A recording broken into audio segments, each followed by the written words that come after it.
Oke, selamat pagi semuanya. Shalom. Saya pagi hari ini akan mengajar tentang pelayanan anak. Siapa di sini yang pernah sekolah minggu pada waktu kecilnya? Siapa yang nggak pernah sekolah minggu? Oh, jadi saya nggak sendiri ya. Saya juga nggak pernah sekolah minggu. Jadi saya nggak ngerti artinya sekolah minggu itu seperti apa. Tapi pada waktu saya mulai melayani, ya, saya memang pelayanan di anak-anak pemulung, anak-anak jalanan. Saya pelayanan di rumah singgah. Tapi Tuhan banyak mengajarkan kepada saya tentang anak-anak. Walaupun saya sendiri, saya bukan yang hobi main dengan anak kecil. Ya, hari ini kita semuanya, sebagian dari kita semuanya, siapa yang sudah punya anak? Mungkin punya cucu. Oh, tapi ada juga yang belum menikah ya. Amin. Oke. Kalau kita bicara pelayanan anak, saya yang buat saya susah buat saya adalah seperti ini. Seringkali yang saya dengar setiap kali kalau saya keliling, ya, kalau setiap kali saya keliling, saya pergi dari sekolah minggu ke sekolah minggu yang lain, itu seringkali yang saya sering dengar, Happy Yaya, King Kong badannya besar, ya, dan dari tempat ke tempat yang lain itu seperti itu. Tapi ada sebuah rahasia apa yang Tuhan mau untuk pelayanan anak. Karena buat saya seringkali anak-anak, kalau saya pergi dari gereja ke gereja, pelayanan anak itu menjadi pelayanan yang nomor sekian. Ya, kalau gereja punya dana, kalau kita ini punya KKR, punya dana untuk melakukan KKR, kebanyakan membuatnya itu KKR untuk orang umum. Jarang sekali ada dana untuk anak-anak, sehingga tidak banyak yang orang itu bangga untuk menjadi dipanggil untuk menjadi pelayan anak. Ada nggak di sini yang pelayan rumah singgah atau guru sekolah minggu? Boleh angkat tangannya. Oh, enggak banyak ya, oke. Tapi ini saya mau katakan, saya mau tunjukkan, ini apa yang Tuhan mau. Kita mau belajar. Kita mulai baca dari Kejadian 1 ayat 27 sampai dengan 28. Cek. Kejadian 1 ayat 27 sampai 28. Maka Allah menciptakan manusia itu menurut gambarnya. Menurut gambar Allah diciptakannya dia, laki-laki dan perempuan diciptakannya mereka. Allah memberi mereka, lalu Allah berfirman kepada mereka, beranak cuculah dan bertambah banyak, penuhilah bumi dan taklukkanlah itu, berkuasalah atas ikan-ikan di laut dan burung-burung di udara, dan atas segala binatang yang merayap di bumi. Ya, kita kalau mendengar firman ini adalah mandat pada waktu manusia diciptakan pertama kali. Dan yang ada di kepala kita adalah kita menikah dan mempunyai anak. Ya, sehingga ada banyak pasangan yang menjadi sedih kalau dia tidak punya anak. Tapi kalau kita pelajari arti kata beranak cucu dan bertambah banyak, itu adalah dari kata prosper and reproduce. Dan itu artinya apa? Berbuah lebat. Itu artinya engkau tidak lagi sendiri. Engkau mulai bercabang, buka cabang, ya. Engkau mulai franchise-mu banyak. Engkau punya tempat-tempat yang lain. Tapi di sini juga dikatakan apa?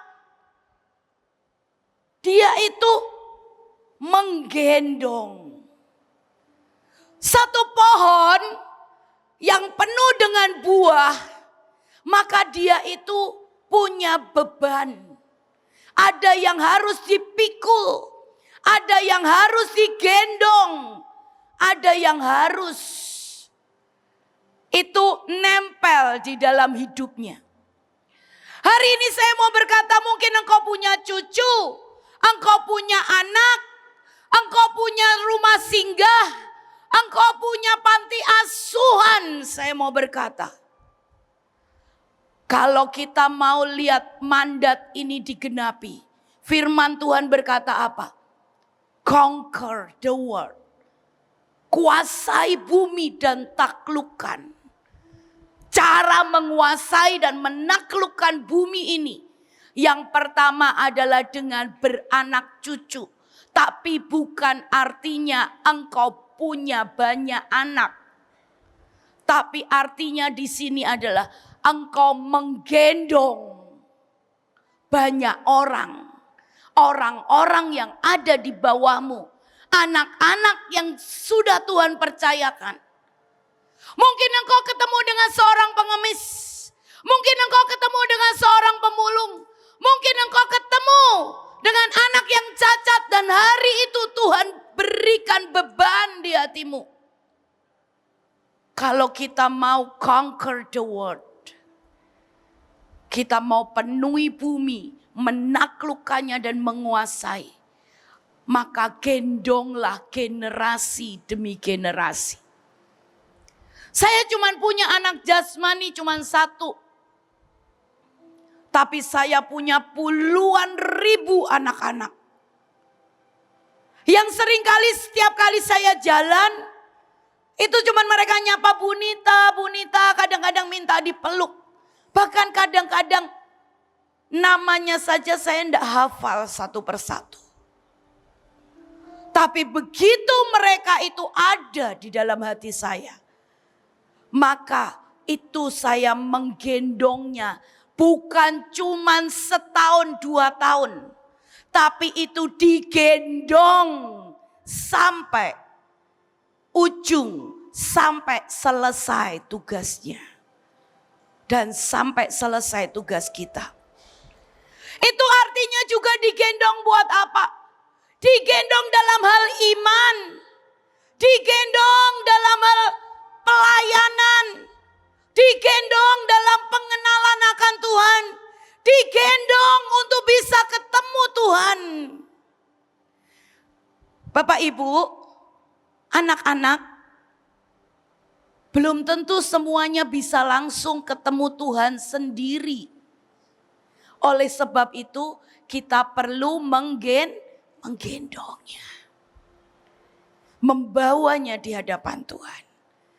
Jadi kalau hari ini kita dipercayakan, ya, domba-domba yang kecil, tugas kita itu mereka adalah digendong. Makanya kalau pernah kita lihat lukisannya Tuhan Yesus, dikelilingi dengan domba-domba, satu domba digendong, dipikul. Kadang-kadang ada yang dipeluk seperti itu. Ya, kadang-kadang kita letih. Saya ini punya rumah singgah. Dan mungkin ada sekitar 30.000 yang harus istilahnya saya gendong. Ada banyak rumah singgah yang lain. Dari 34 provinsi. Ya. Tapi kadang-kadang gak semuanya saya gendong. Karena ini dari visi ke visi. Bu, saya mau buka rumah singgah. Mereka biayain sendiri. Mereka ajar sendiri. Tapi itu anak-anak puluhan ribu. Saya gendong. Saya pikirkan kalau mereka gak bisa sekolah. Saya pikirkan kalau mereka lagi sakit, saya mulai pikirkan. Saya taruh di dalam doa-doa saya. Kalau mereka ini sedang bergumul sesuatu. Amin. Pada waktu menggendong itu ada aliran yang dari dalam hidupmu. Itu yang engkau alirkan kepada anak-anak itu. Amin. Mari kita belajar lagi. Apa yang Tuhan mau? Yang pertama, Tuhan mau berkata, conquer the world. Kuasai bumi, taklukkan. beranak cuculah, tambah banyak, berbuah dan gendong generasi ini. Amin. Itu yang pertama. Yang kedua dikatakan seperti ini. Mari kita baca. Di Kejadian 9 ayat yang ke-9 dikatakan seperti ini. Mari kita baca Kejadian 9 ayat yang ke-9. Kejadian 9 ayat yang 9. Sesungguhnya aku mengadakan perjanjianku dengan kamu dan dengan keturunanmu. Ya. Hari itu kita tahu ini adalah kisah daripada Nuh. Dan Nuh hidup di zaman di mana ada begitu banyak orang-orang sudah menjadi sangat jahat. Ada begitu banyak kejahatan dan oleh sebab itulah Tuhan ingin memusnahkan bumi. Tapi hari itu Nuh dan keluarganya taat dengan perintah Tuhan, membangun bahtera. Ya, ada dengan hujan dan semuanya. Dan hari itu di Kejadian 9 ayat ke-9 dikatakan, sesungguhnya aku mengadakan perjanjianku dengan kamu dan dengan keturunanmu.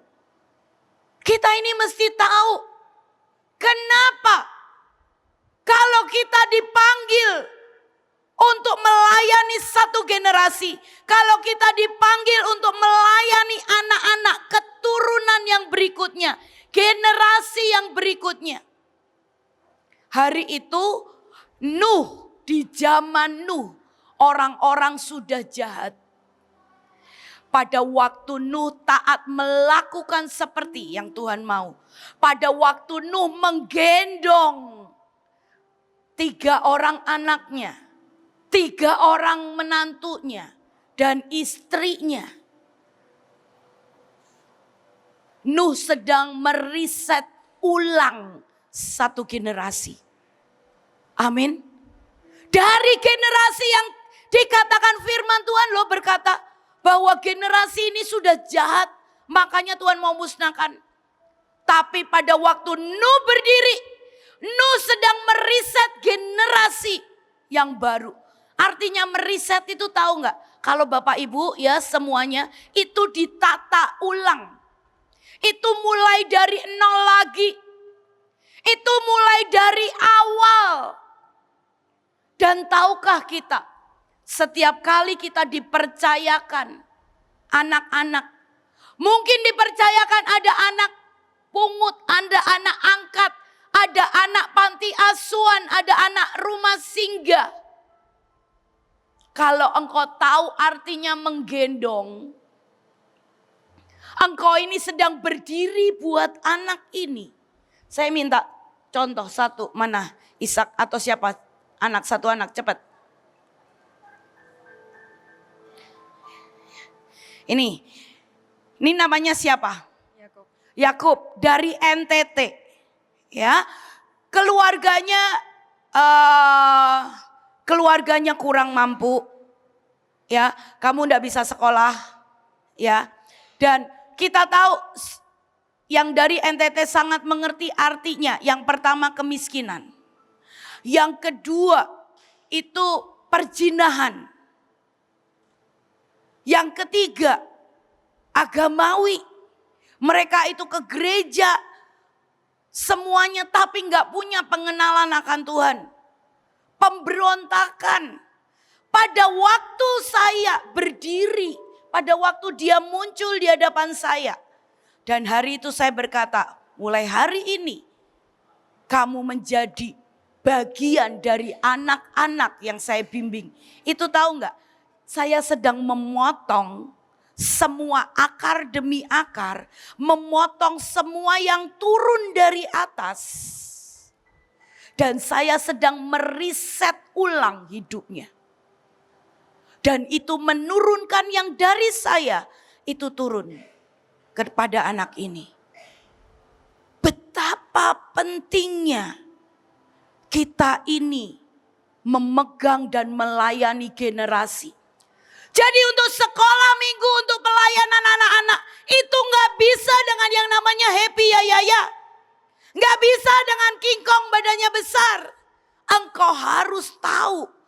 setiap perjanjian demi perjanjian. Loh, siapa yang kenal kakak-kakak di sini? Saya mau tanya yang sejak awal. Oh, Kak Ripka boleh maju. Sejak awal kenal dengan Yakub. Hari ini dia mengembangkan pertanian dan dia punya ladang cabai. Dan cabenya luar biasa, saya nggak bawa videonya. Tapi dia sendiri bertani, dia sekolah. Kamu sudah lulus belum? Ini nanti mau ikut ujian apa SMP? Ya, sebentar lagi dia akan ikut ujian SMP. Tapi coba Kak Ripka sendiri cerita sedikit dulu waktu Yakub seperti apa? Dulu waktu awal Yakub masuk ke kita, itu anaknya liar, tidak bisa tenang, tidak bisa duduk di tempat. Kita baru ngomong, Yakub buat ini ya, nanti kalau kita sudah tinggalkan anaknya sudah pergi hilang ke tempat lain. Terus tidak bisa ikut aturan, tidak bisa ikut apa yang ada di asrama. Dan sekarang puji Tuhan sudah banyak perubahan. Tahu nggak? Kalau engkau ngerti fungsimu, bahwa engkau sedang meriset ulang. Ada generasi yang jahat di zaman Nuh.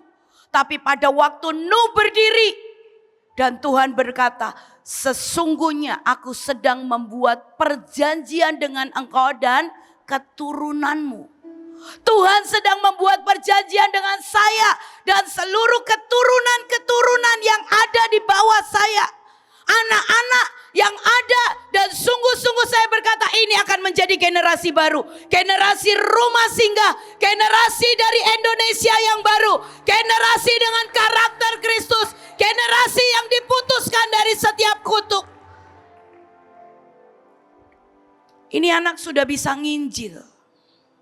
Ini anak setiap pagi jam 4 pagi bangun baca Alkitab. Saya tidak berkata sesuatu yang bohong. Tapi saya mau berkata sekali lagi. Ini bukan cuma sekedar engkau punya pelayanan rumah singgah atau pelayanan sekolah minggu. Tapi ngerti setiap fungsi, setiap perjanjian yang Tuhan mau berikan. Maka kita akan melihat, kita akan sama-sama menggendong dan melahirkan satu generasi yang ajaib. Amin. Bapak Ibu, ini sekarang udah ganteng. Serius, saya nggak bohong. Ini kulitnya aja dulu hitam banget. Dan semua, bener ya, ini putih-putih kayak ada debu besisikan begitu loh. Putih-putih, kita pernah sampai gosok pakai batu kali, kirain ini debu, nggak bisa hilang. Itu tetap dekil. Dan hari ini kita melihat satu generasi Yakub yang baru. Amin. Silakan. Kenapa? Setiap kali yang kau mengambil setiap orang-orang, anak-anak, keturunan, mungkin bukan darah dan dagingmu. Tapi engkau berkata, Tuhan, aku akan menggendongnya. Aku buat hidupku mengalir. Loh, Bapak Ibu, saya mau berkata ya, seringkali kalau kita berkata saya mau ambil anak-anak, saya mau ambil anak-anak. Tapi engkau tidak pernah membuat hidupmu ini dialirkan. Maka itu tidak akan pernah terjadi. Kalau saya dengan mereka, kalau saya di NTT, kami punya tempat di NTT, itu nggak ada listrik. Jadi setiap kali jam 6, sudahlah saya tidur sore atau saya harus memandangi bintang-bintang. Kenapa? Karena nggak ada listrik. Mau nggak mau kami cuma punya satu rumah panggung dan itu terbuat dari kayu. Ya, jadi saya tidur dengan anak-anak. Kadang-kadang di situ saya cerita. Kadang-kadang di situ kita ambil hasil yang kita tanam. Ada jagung, ada singkong dan saya berbagi. Mungkin hidup saya berbeda saat ada di Bekasi. Saya nggak tidur di lantai kayu. Tapi kalau di NTT, saya di rumah itu, saya share hidup saya bersama-sama dengan mereka. Amin. Share. Itu juga bicara tentang setiap perjalananmu dengan Tuhan. Setiap imanmu, setiap pengalamanmu dengan Tuhan. Itu semua pada waktu engkau memecahkan hidupmu dan engkau mulai bagi dengan mereka. Ya, kita sedang meriset satu generasi. Ya, firman Tuhan dikatakan seperti itu. Sesungguhnya aku mengadakan perjanjianku dengan kamu dan dengan keturunanmu. Maka ku adakan perjanjianku dengan kamu bahwa sejak ini tidak ada hidup yang akan dilenyapkan oleh air bah lagi. Dan tidak ada lagi air bah untuk memusnahkan bumi. Kalau hari itu Tuhan berjanji bahwa tidak akan memusnahkan bumi dengan air bah, itu perjanjian Tuhan dengan siapa? Perjanjian Tuhan dengan siapa? Dengan Nuh.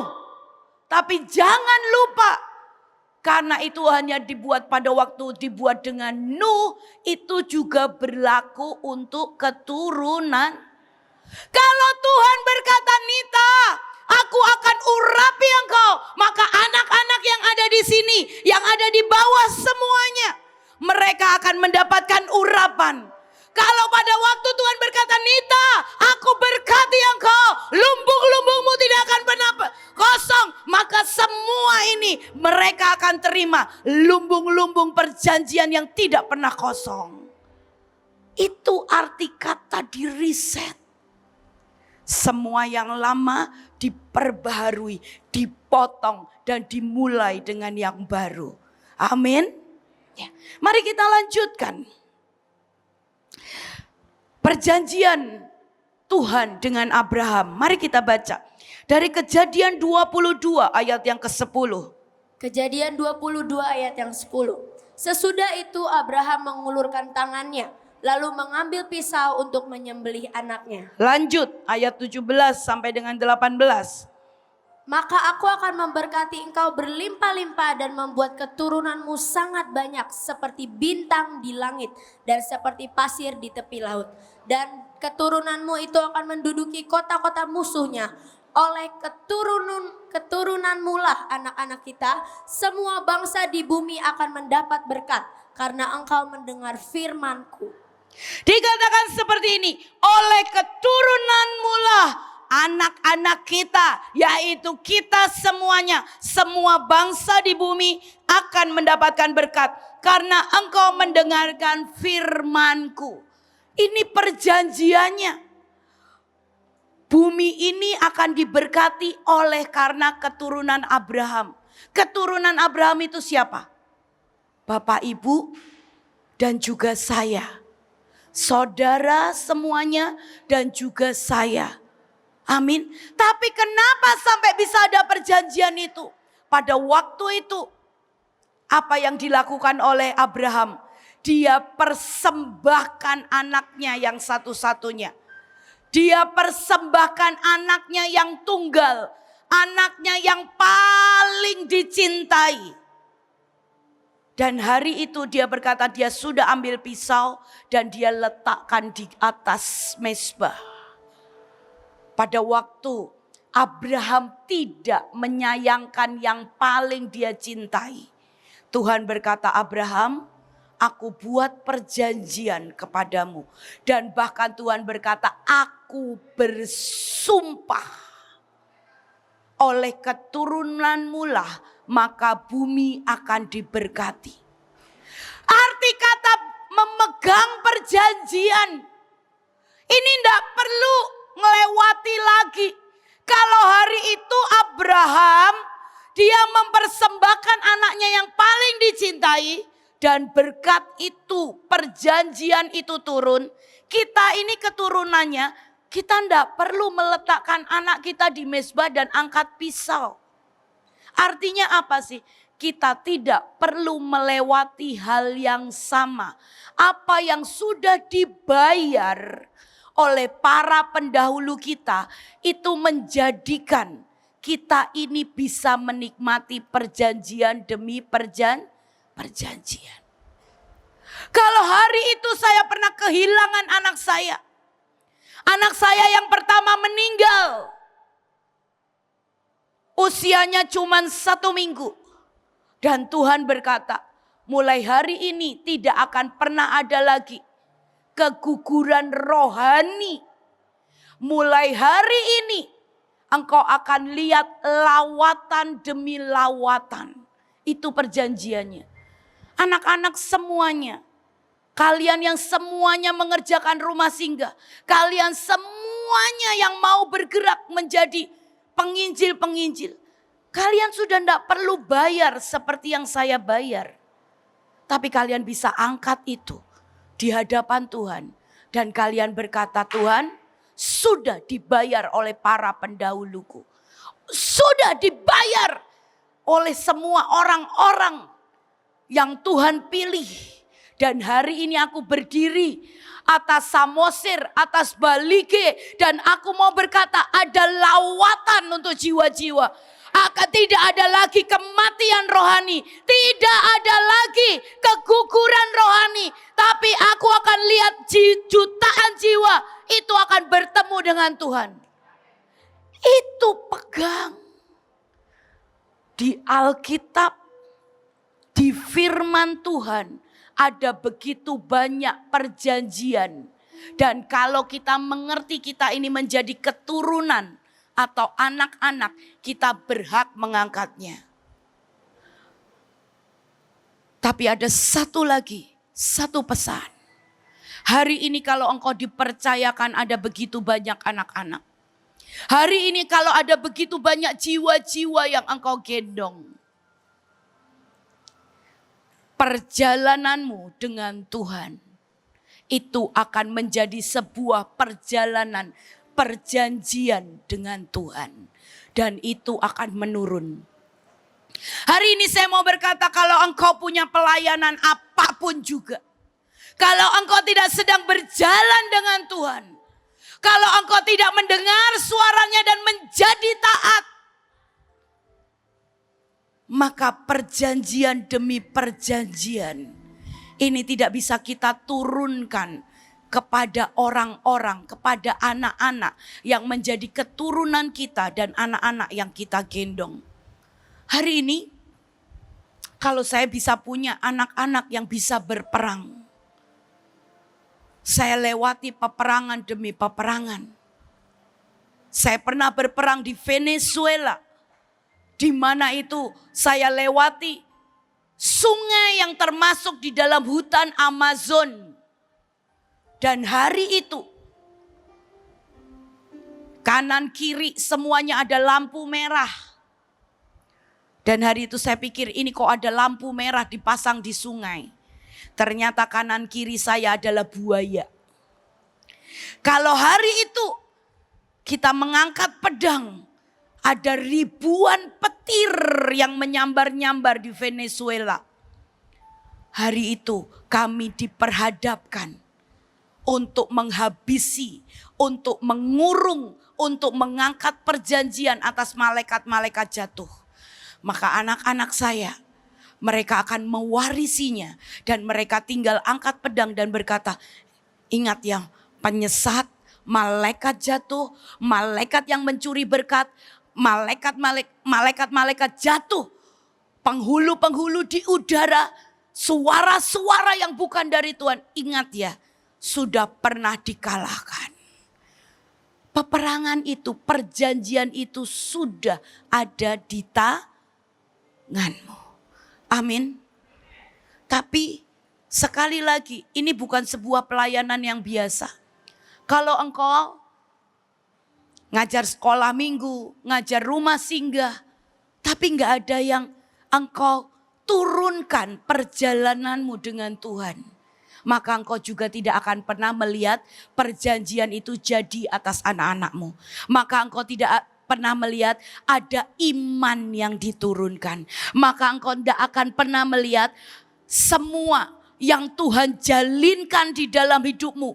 Kekuatan doa, kekuatan berperang, kekuatan mengerang itu juga mengalir dalam hidup anak-anakmu. Ada tugas yang mulia untuk melahirkan generasi yang baru. Amin. Saya ini belajar berpengalaman dengan anak saya. Saya punya anak namanya Jessica. Dan hari itu saya ngajar di rumah singgah, saya ngajar perang, saya ngajar anak-anak semuanya. Satu kali saya itu mendengar gitu. Dia hari itu belum pinter ngomong, mungkin baru sekitar 3 tahun. Tapi itu pada waktu itu saya cuma dengar dari kamar sebelah, dia teriak-teriak, amin, hari ini Indonesia diselamatkan, amin. Akan ada lawatan di Indonesia, amin. Seperti itu. Dan saya ini anak kenapa ya kok teriak-teriak, ngomong sendiri. Gak ada teman karena dia kan gak punya saudara. Sepupunya itu rumahnya agak jauh. Jadi berapa rumah. Dan hari itu gak ada di rumah saya, ya kan. Hari itu saya intip, apa yang dibuat. Itu semua bantal dijejerin. Semua boneka dijejerin. Dan dia ini hilir mudik jalan. Sambil ngacung-ngacung tangannya. Dengar ya, Indonesia diselamatkan. Dengar ya, diselamatkan. Dengar ya, ada lawatan seperti itu. Dan hari itu pada waktu saya lihat di kamar itu Tuhan langsung ngomong seperti ini. Lihat, yang dari rohmu itu akan ngalir. Yang dari rohmu itu akan turun. Bisa enggak anak umur 3 tahun saya dudukin dan berkata, belajar ya doa buat Indonesia. Anak 3 tahun baru berkata, kamu ngerti nggak? Inginkan lawatan. Mungkin dia akan nangis, wah mama apa sih lawatan itu? Benar enggak? Tapi apa yang terjadi? Yang dari roh kita ini akan dialirkan. Amin. Kalau engkau mau lihat anak-anak yang cinta Tuhan. Kalau engkau mau lihat anak-anak yang mengejar. Hari ini Inginkan sebuah perjalanan dengan Tuhan. Inginkan keajaiban demi keajaiban. Kita tidak sedang membentuk generasi ini untuk membeo. Tapi kita sedang mengalirkan yang ilahi atas generasi ini.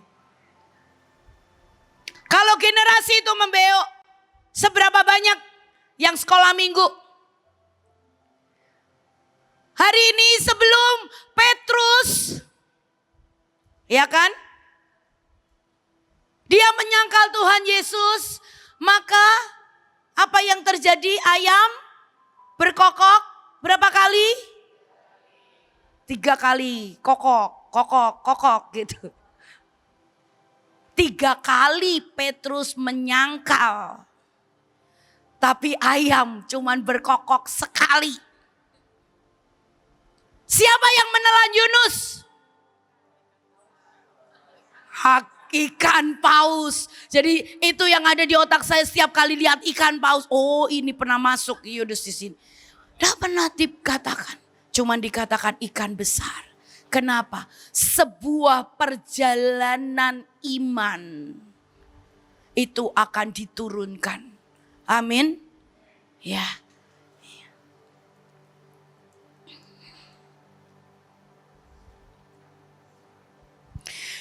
Bagaimana artinya memegang perjanjian atas satu generasi? Kita baca ya dari Kejadian 18 ayat yang ke-19. Kejadian 18 ayat yang ke-19. Sebab aku telah memilih dia supaya diperintahkannya kepada anak-anaknya dan kepada keturunannya supaya tetap hidup menurut jalan yang ditunjukkan Tuhan.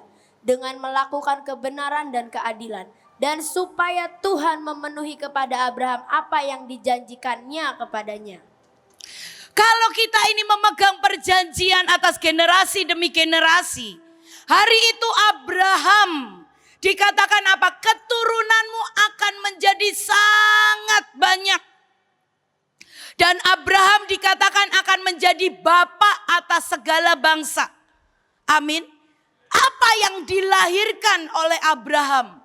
Yang pertama adalah keturunan yang ilahi. Yang kedua kita mau lihat di sini. Mari kita lihat dari Kejadian 17 ayat 20. Kejadian 17 ayat 20. Tentang Ismail, aku telah mendengarkan permintaanmu ia akan ku berkati, ku buat beranak cucu dan sangat banyak. Ia akan memperanakan 12 raja dan aku akan membuatnya menjadi bangsa yang besar. Saya mau bilang ya, Bapak Ibu, kalau Abraham melahirkan 2 generasi yang berbeda. Yang pertama, dia generasi yang ilahi. Yang kedua, itu generasi yang akan menjadi bangsa yang besar. Saya mau berkata, kita ini juga keturunan Abraham. Dan kita berhak memegang perjanjian itu. Hari ini engkau harus mulai bisa lihat atas seluruh anak-anak yang ada di bawahmu. Atas semua yang engkau sudah gendong. Mana anak-anak yang bisa menjadi anak-anak ilahi dalam hidupmu? Tapi mana anak-anak yang bisa menjadi anak-anak dengan bangsa yang besar? Bedanya apa anak-anak yang ilahi?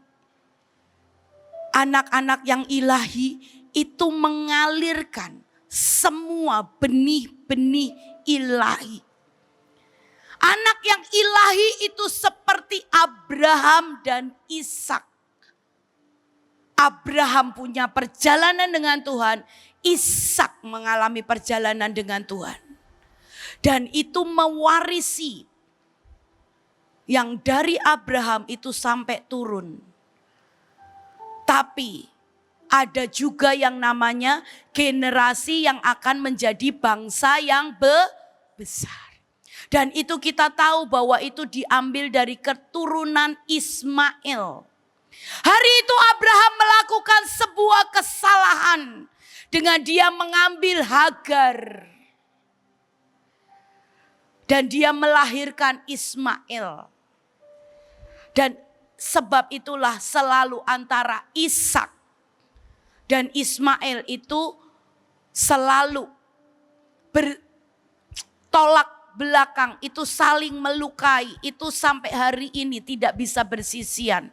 Kenapa? Karena sebuah luka, karena sebuah penolakan, karena sebuah cara yang salah.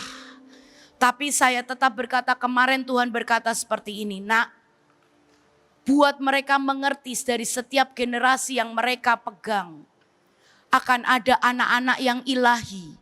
Tapi akan ada anak-anak yang akan menjadi bangsa yang besar. Artinya apa? Apa yang engkau tabur benih itu.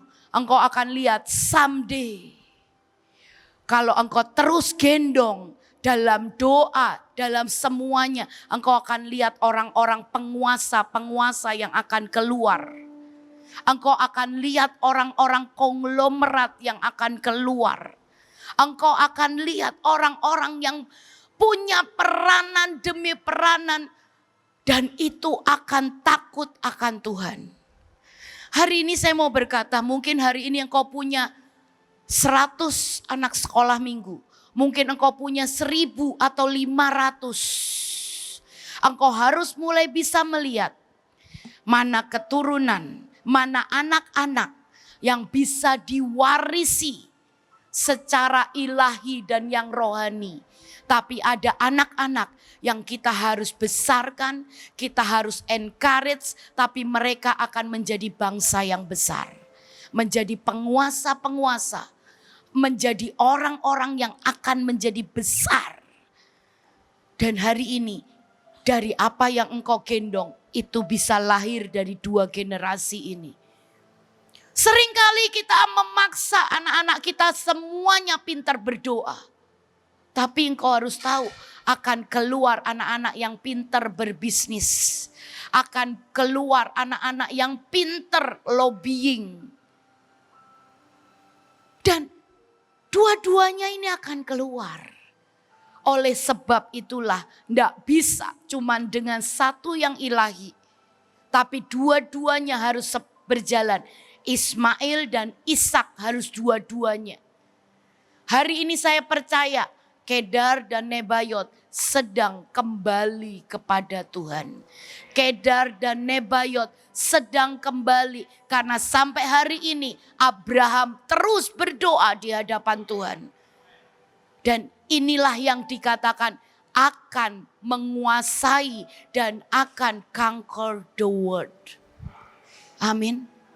Kita lihat dari generasi orang-orang yang menguasai itu, tiba-tiba melihat Tuhan yang benar. Melihat Allahnya Abraham, Ishak dan Yakub. Lahirkan dua generasi ini atas sekolah minggumu, atas bangsa ini, atas generasi demi generasi. Bagaimana melahirkan satu generasi yang ilahi? Maka generasi itu harus dikandung dari Roh Kudus. Mari kita baca dari Roma 8 ayatnya yang ke-15 sampai ke-17. Roma 8 ayat 15 sampai 17. Karena Roh Kudus membuat kebapaan Tuhan menjadi nyata bagi kita saat Dia berbisik ke dalam diri kita yang terdalam. Kamu adalah anak terkasih Tuhan. Dan karena kita adalah anak-anaknya yang sejati, kita memenuhi syarat untuk berbagi semua hartanya. Karena memang kita adalah pewaris Tuhan sendiri. Dan karena kita dipersatukan dengan Kristus, kita juga mewarisi semua dirinya dan semua yang dimilikinya. Kita akan mengalami pemuliaan bersama dengannya, asalkan kita menerima penderitaannya sebagai penderitaan kita sendiri. Generasi ini akan face to face dengan Tuhan. Generasi ini yang akan menjadi saluran demi saluran. Itu seperti cerobong demi cerobong. Itu seperti pipa demi pipa yang akan membawa yang dari surga ini turun. Sampai menyentuh bumi. Tapi untuk menjadikan generasi ini, kita tidak bisa semuanya. Dari apapun juga yang kita ajarkan kepada mereka. Kita ajarkan tentang iman, kita ajarkan tentang berdoa, kita ajarkan tentang penyembahan, kita ajarkan tentang korban. Itu tidak bisa cuman kita ajarkan dari sebuah teori. Tapi hanya hembusan dari Roh Kudus yang masuk di dalam hati mereka. Itu yang membuat mereka mengerti dan mereka menjadi ahli waris. Maksudnya apa sih Bu Nita? Hari ini saya mau berkata, apapun pelayananmu, mulai dari panti asuhan, mulai dari rumah singgah, mulai sekolah minggu, bahkan anak dan cucumu. Siapa di sini punya anak dan cucu? Kalau engkau pengen anakmu, cucumu menjadi menurunkan, mendapatkan warisan yang ilahi, bawa berjumpa dengan Tuhan. Karena cuman hembusan yang dari Roh Allah, itu yang bisa memenetrasi dalam hatinya, di dalam rohnya. Cuman hembusan Roh Allah, itu yang bisa berbicara kepada keturunan kita. Karena sesungguhnya apa? Mau anak-anak, bagaimana sih ngajarin anak-anak untuk mengerti tentang korban? Bagaimana mengajari anak-anak mengerti tentang sebuah penyembahan? Kenapa? Karena daya tangkap mereka itu sangat kecil. Cara berpikir mereka semuanya sangat kecil. Tapi pada waktu mereka berjumpa dengan sebuah Roh Allah, mereka berjumpa face to face, ada hadirat Tuhan. Itu yang membuat mereka tiba-tiba mengerti arti kata dosa. Mereka mengerti arti kata persembahan. Mereka mengerti arti kata korban. Mereka mengerti arti kata menyembah kepada Tuhan. Hari ini saya mau bersaksi sedikit. Saya tidak pernah sekolah minggu, tapi saya belajar untuk mengajar anak-anak berdasarkan pewahyuan yang dari Tuhan. Hari ini saya mau tanya kepada yang mungkin punya anak, punya adik, punya cucu. Bagaimana ngajarin anak-anak tentang dosa? Mungkin kita cuma berkata jangan bohong. Jangan nakal. Jangan bandel, betul? Dan ada begitu banyak kata jangan. Dan semua kata jangan itu membuat mereka bertobat enggak? Enggak. Hari itu saya ini mengajar di satu kelas sekolah minggu. Dan setiap kali saya mau ngajar, saya tanyakan sama Tuhan, Tuhan kau mau ngajar apa? Saya harus bicara apa? Dan Tuhan cuma berkata begini, nah aku mau buat baptisan Roh Kudus. Aku mau bawa mereka penuhi dengan Roh Kudus. Dan saya mulai tanya, Tuhan saya harus bicara apa? Tuhan itu cuma berikan statement. Tuhan itu ngomong seperti ini. Dosa itu memuakkan di hadapanku. Dosa itu menjijikkan di mataku. Dosa itu baunya menyengat buat aku. Dan untuk ngajari anak-anak mengerti tentang dosa. Hari itu saya bilang, Tuhan jadi apa yang harus saya lakukan? Saya ini mungkin sudah mulai mengerti polanya Tuhan. Jadi kalau Tuhan ngomong begitu dengan semua talenta yang Tuhan berikan, saya tiba-tiba mengerti banget bahwa saya harus cari sampah. Ya, siapa di sini pernah ngajar sekolah minggu dan alat peraganya sampah? Alat peraga yang gak normal. Alat peraga yang abnormal tapi diurapi Tuhan. Hari itu saya bilang gini sama staf saya, bilang carikan saya sampah. Dan ternyata staf saya sangat diurapin. Dia carikan saya sampah, itu benar-benar dibungkus, dimasukin di dalam toples. Saya nggak lihat-lihat. Saya pergi, saya berangkat pelayanan. Saya pikir pokoknya saya sudah dibekali dengan alat peraga dan itu sampah. Ya, hari itu saya mulai cerita, saya ngomong gini. Siapa di sini yang masih suka bohong sama orang tuanya? Saya mulai seperti itu. Dan mereka semuanya cuek-cuek, ya pertanyaan begini lagi, ya nggak boleh nakal, ya harus baca Alkitab, ya harus berdoa. Sesuatu yang menjemukan. Yang sudah mereka tahu dan tahu dan tahu. Dan hari itu saya bilang gini, kakak bawa sesuatu. Dan Tuhan berkata, tahu nggak, ini yang kakak bawa ini seperti dosa. Karena dosa itu baunya menyengat. Dosa itu menjijikkan di hadapan Tuhan. Dan saya mulai buka toples itu. Satu alat peraga yang diurapin. Apa yang terjadi itu toples bau seluruh satu kelas semuanya bau sampah. Dan mereka mulai bau kak seperti itu. Dan yang lebih diurapin lagi apa yang terjadi. Itu toples mulai berjatuhan belatung demi belatung.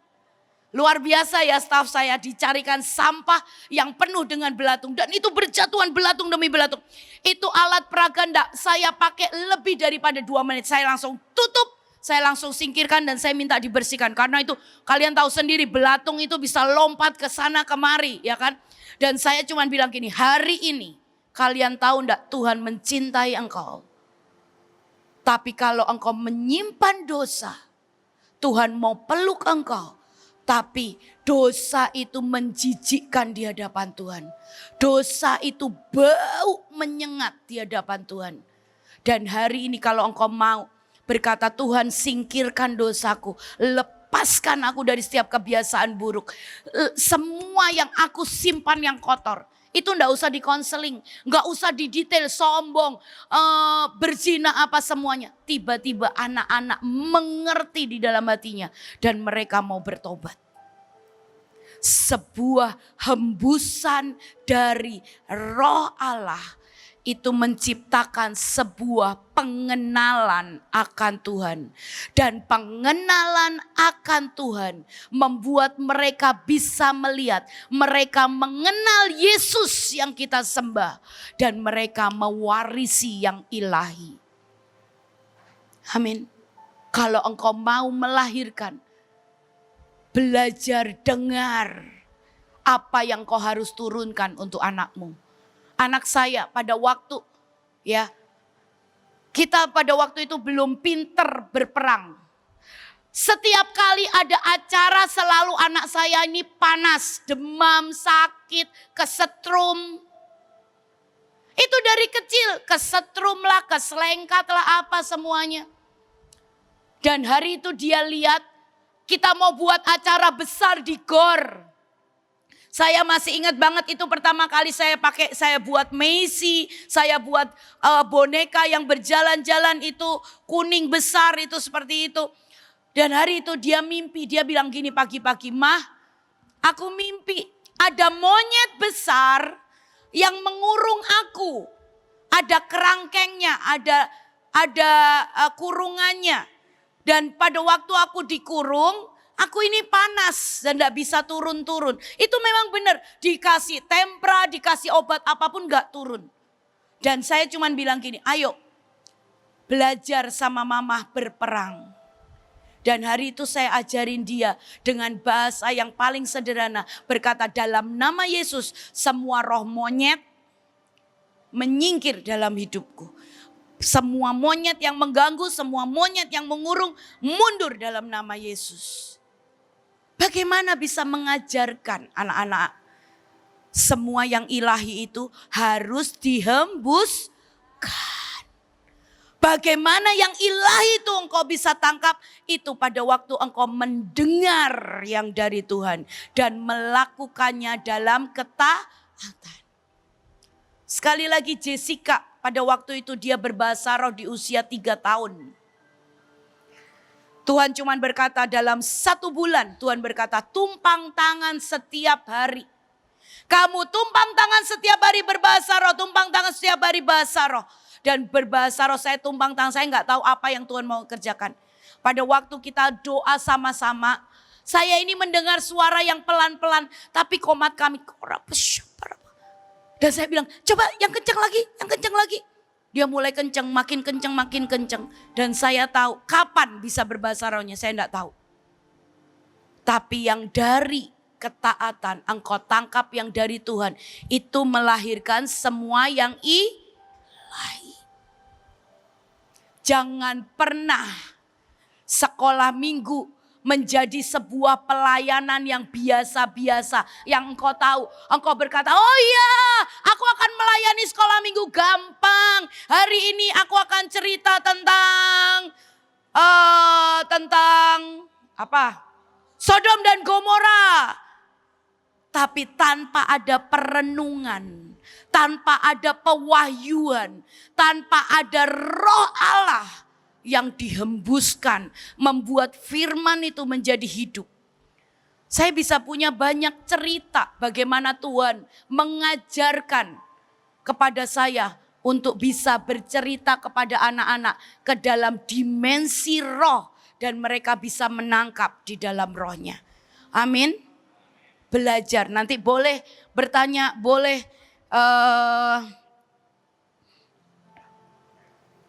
hubungin tim kami semuanya. Ya. Yang kedua, dikandung dengan Roh Kudus. Ya, yang pertama untuk melahirkan generasi yang ilahi kita perlu mengandungnya dengan Roh Kudus. Kita baca dari Matius 1 ayat 20. Tetapi ketika ia mempertimbangkan maksud itu, malaikat Tuhan nampak kepadanya dalam mimpi dan berkata, Yusuf, anak Daud, janganlah engkau takut mengambil Maria sebagai istrimu, sebab anak yang di dalam kandungannya adalah Roh Kudus. Tuhan Yesus, dia yang dari Roh Allah tinggal di dalam daging dan tubuh manusia. Yang ilahi diwujudkan dalam bentuk manusia. Maka Maria perlu mengandungnya. Maka Yesus dilahirkan dari hasil Maria mengandungnya oleh karena Roh Kudus. Hari ini saya mau berkata untuk semua. Saya pernah mendapatkan satu mimpi yang sampai sekarang setiap kali saya ngajar guru sekolah minggu ini selalu saya ajarkan. Saya pernah mendapatkan satu mimpi itu saya melihat anak-anak sedang dijajarkan itu satu lapangan besar. Mungkin sebesar lapangan bola. Dan hari itu pada waktu itu saya di depan mereka seperti ini. Mereka berbaris dan itu besar sekali. Beberapa anak-anak itu mengenal saya. Mereka kenal saya, nggak tahu ya. Kalau di dalam roh itu mereka bisa tiba-tiba kenal saya. Itu beberapa anak dari berbagai tempat dan mereka mulai berkata seperti ini. Kak Nita tolong kami takut. Kak Nita tolong kami takut. Dan hari itu saya mendengar satu suara yang cukup besar. Mereka berkata apa? Roh itu berkata seperti ini. Hari ini putuskan dan tentukan. Engkau mau tetap percaya Tuhan Yesus atau engkau menyangkal Tuhan Yesus.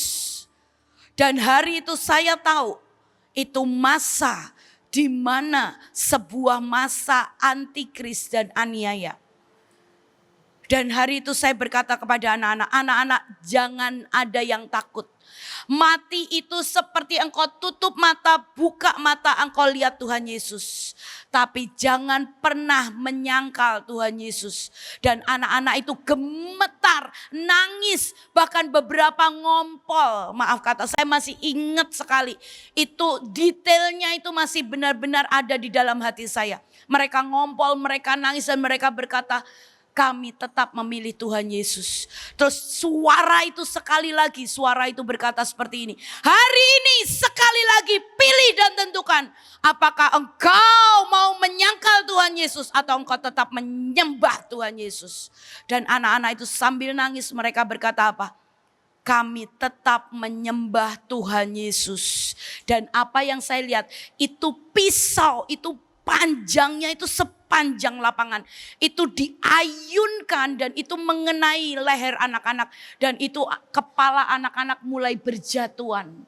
Saya terbangun, saya nangis. Itu saya bangun dengan kondisi nangis. Dan saya berkata, Tuhan, siapa yang sanggup di masa itu? Siapa yang tahan di masa itu? Kalau kita yang besar aja belum tentu bisa melewati dan luput. Bagaimana dengan anak-anak? Dan Tuhan berkata, mulai hari ini engkau bawa mereka untuk dipenuhi dengan Roh Kudus. Hari ini semuanya PR. Kalau ada anakmu, cucumu, bahkan dirimu sendiri. Kalau Bapak Ibu ada yang belum dipenuhi dengan Roh Kudus. Kita tahu masa ini kita sudah ada di akhir zaman. Dan masa ini sedang datang.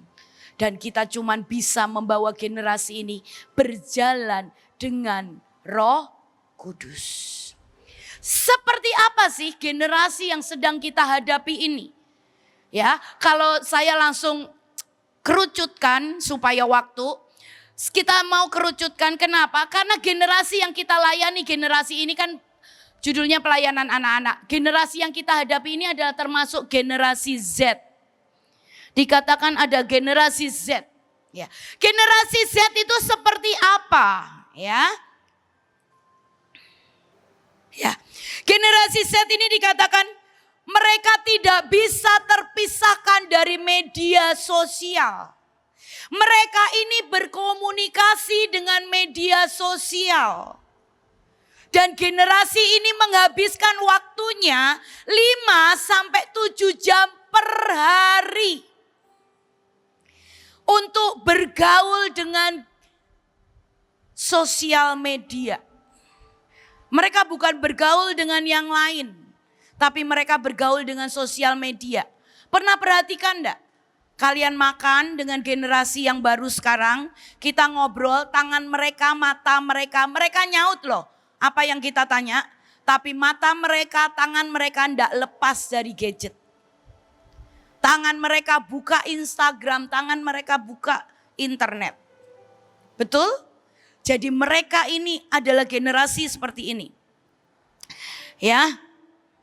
Kalau di sini ditulis 3-5 jam, tapi saya pernah membaca generasi Z itu 5-7 jam. Ya, mereka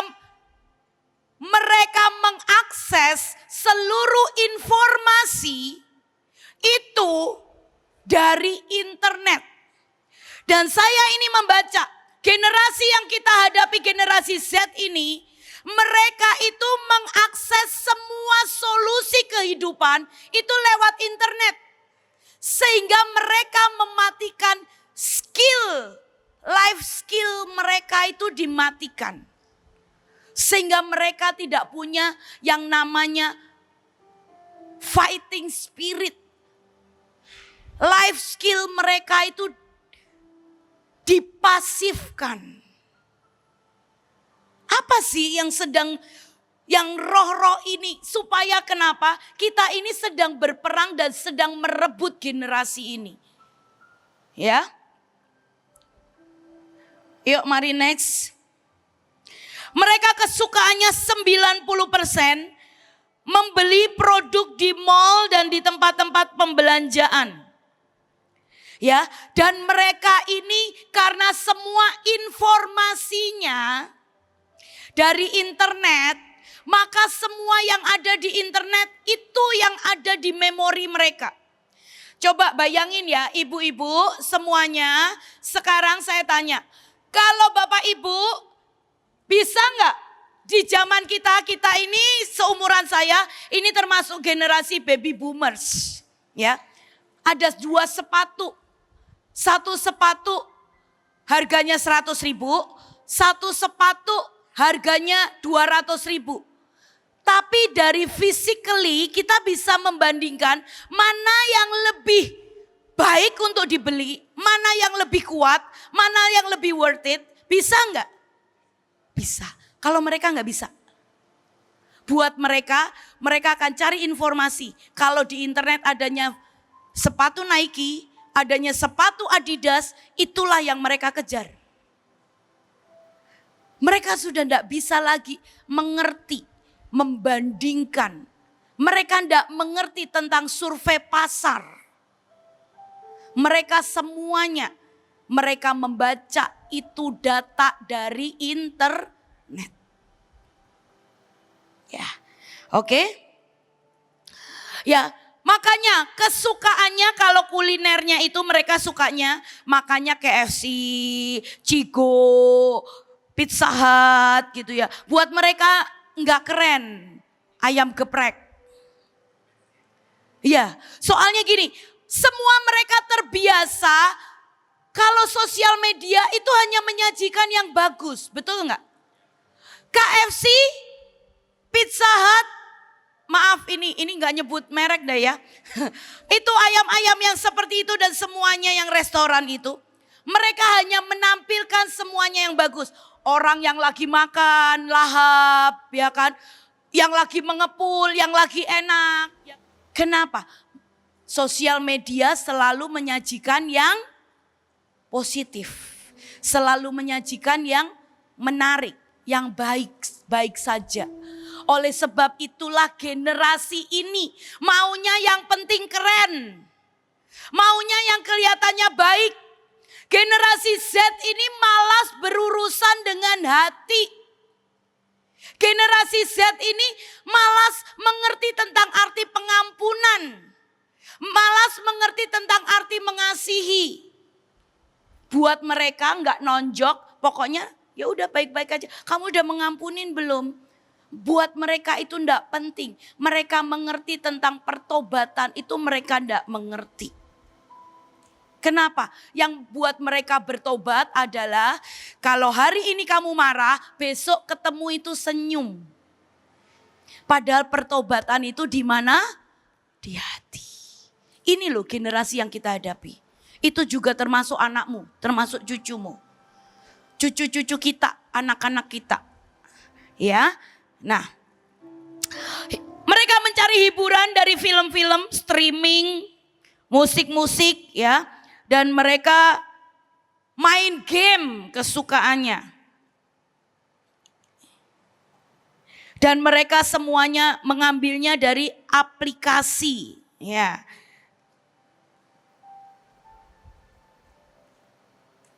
Nah, kenapa sih di akhir zaman ini kenapa kita penting mulai dari generasi Z sampai generasi sesudah generasi Z ada generasi Alpha.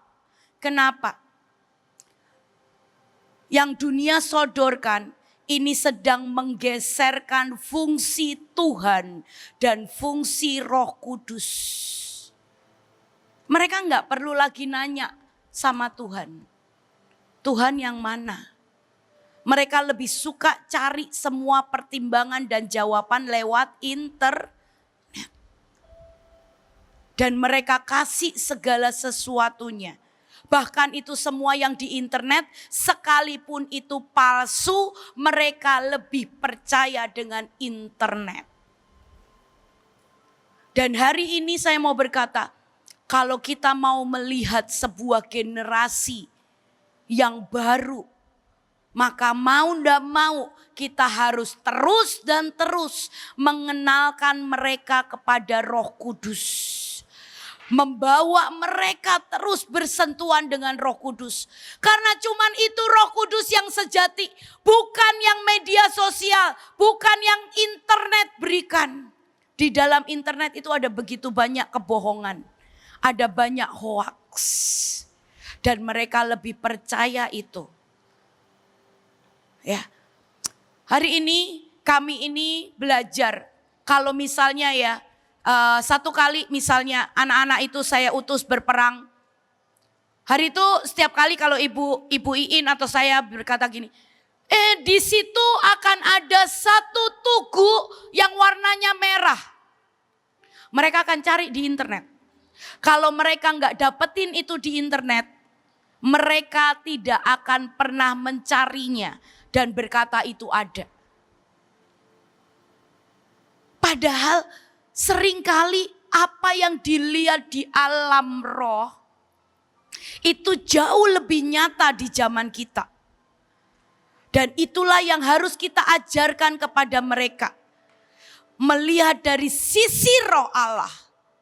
Mengerti perasaan dari roh Allah. Berjalan dan mengerti selera dan kehendak dari roh Allah. Bukan selera dari internet. Bukan dari apa yang dipandang dari internet. Nah, ini tantangan untuk kalau kita mau bergerak di pelayanan anak. Karena generasi ini adalah termasuk generasi Z dan generasi Alpha. Generasi Alpha lebih ngeri lagi. Generasi Alpha sudah mulai tidak menggunakan uang. Kalau menurut penelitiannya. Dan mereka semuanya akan mulai menggunakan uang online. Ya, sekarang sudah mulai terlihat. Ya. Yang pertama untuk melahirkan yang generasi yang ilahi, yang pertama kandung di dalam Roh Kudus. Yang kedua bawa untuk anak-anak masuk ke dalam penyembahan. Mereka mengerti menjadi penyembah. Karena dengan penyembahan itulah mereka akan masuk di dalam sebuah dimensi di mana roh Tuhan itu ada. Di dalam penyembahan itulah mereka akan mulai face to face dengan Tuhan.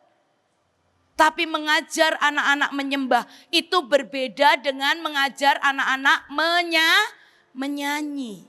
Mari kita baca. Matius 21 ayat 15 sampai yang ke-16. Matius 21 ayat 15 sampai 16. Tetapi ketika imam-imam kepala dan ahli-ahli Taurat melihat mujizat-mujizat yang dibuatnya itu dan anak-anak yang berseru dalam bait Allah, Hosana bagi anak Daud, hati mereka sangat jengkel.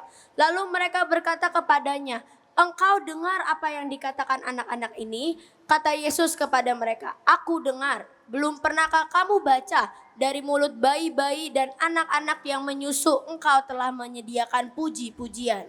Lihat, pada waktu anak-anak terbuka dimensi manusia roh mereka, mereka tiba-tiba di situ ada ahli-ahli Taurat, mereka di situ ada orang-orang ya yang suka mengunjungi bait Allah, dan hari itu mereka tidak ada yang tahu siapa Tuhan Yesus.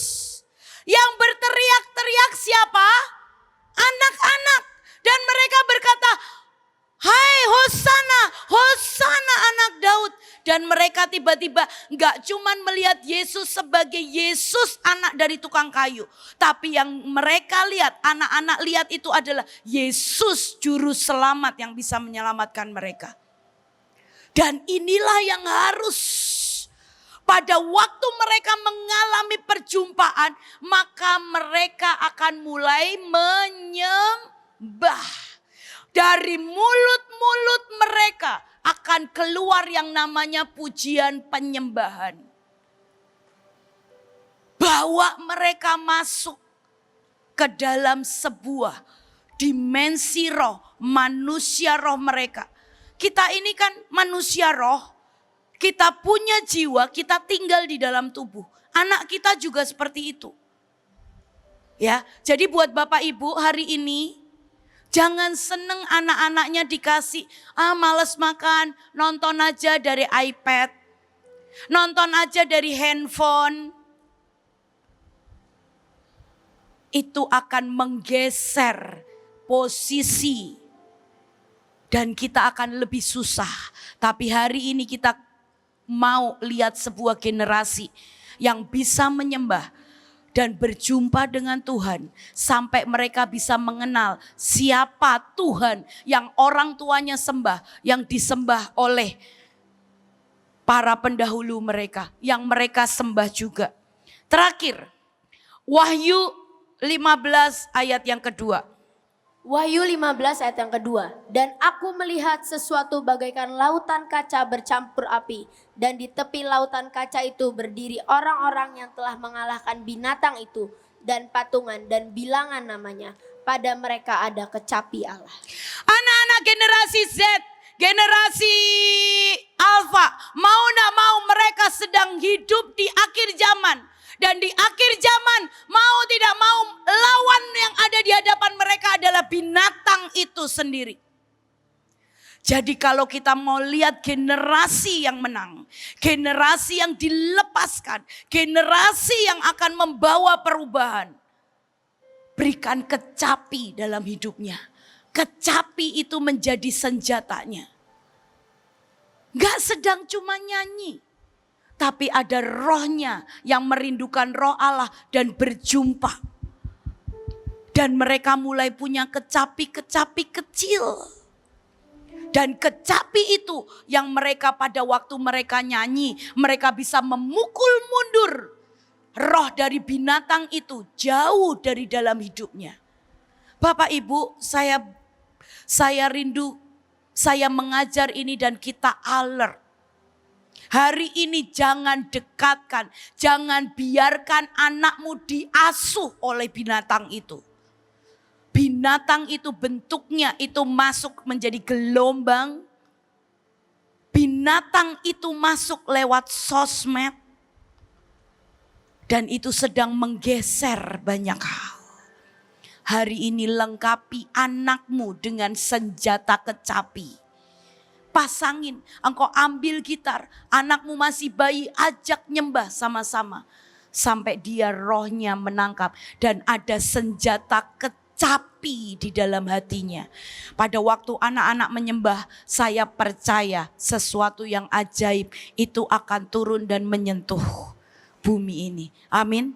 Kenapa saya berkata seperti itu? Karena ada perjanjian di Joel 2 bahwa anak-anak akan dikuasai oleh roh Allah. Mereka akan bernubuat. Dan mereka akan dipenuhi dengan kuasa roh Allah. Amin. Saya bertemu dengan anak-anak yang dipakai oleh Tuhan. Ya, kemarin kami bertemu dengan anak yang pernah membuat lawatan di Meko Tentena. Itu anak kecil. Dan buat saya, hari-hari terakhir harus ada kebangkitan untuk generasi ini. Dan kita akan sama-sama mau menggendong, kita mau arami dan kandung mereka dalam Roh Kudus. Kita mau persenjatai mereka dengan kecapi supaya bisa mendorong roh binatang ini. Amin.